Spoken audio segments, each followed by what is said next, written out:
ઉત્તરાયણ પહેલા સુરતના પાંડેસરા વિસ્તારમાંથી ચાઇનીઝ દોરીનું ઉત્પાદન કરતી ફેક્ટરી એસઓજીએ ઝડપી પાડી છે.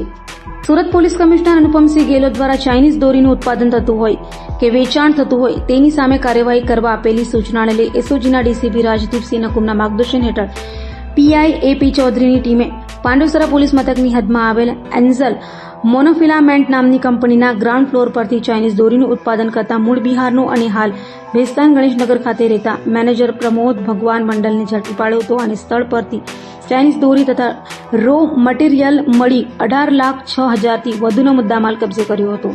ની અંદર એસઓજીને એવી માહિતી મળી હતી કે એક ચાઇનીઝ દોરીની એક ફેક્ટરી ચાલી જાય છે.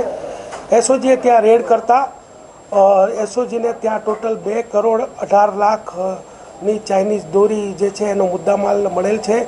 આખી ફેક્ટરી સીલ કરવામાં આવેલી છે અને આ સબબની જે પાંડેસરા પોલીસ સ્ટેશનના સ્ટાફની પણ મદદ લીધેલી અને બંને સંયુક્ત ટીમોએ રેડ કરેલી અને જાણવાજોગ નંબર 77/2025 દાખલ કરેલી છે. આજે છે પાંડેસરા જીઆઈડીસીમાં પ્લોટ નંબર 272 ત્યાં ફેક્ટરી હતી.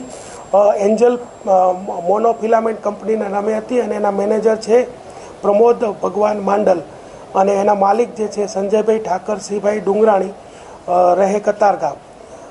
હાલમાં જે છે એને જાણવાજોગ દાખલ કરે છે. ત્યારબાદ જે પ્રોસિજર છે આખી ફેક્ટરી સીલ કરવામાં આવેલી છે.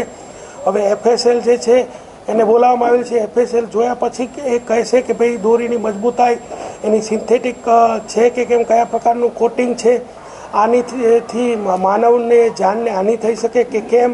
પછી જીપીસીબી ને પણ બોલાવવામાં આવેલો છે અને વન સંરક્ષણ અધિકારી તથા જીએસટી અધિકારી આ તમામ વિભાગોને જાણ કરવામાં આવી છે. આ તમામ વિભાગો જ્યારે એની વિઝિટ કરી અને જે રિપોર્ટ આપશે એના અનુસંધાને આગળ બીએનએસની જે જોગવાઈ તથા ગુનાહિત મનુષ્યવધની જે કલમો છે એને અનુસંધાને ગુનો દાખલ કરવામાં આવશે.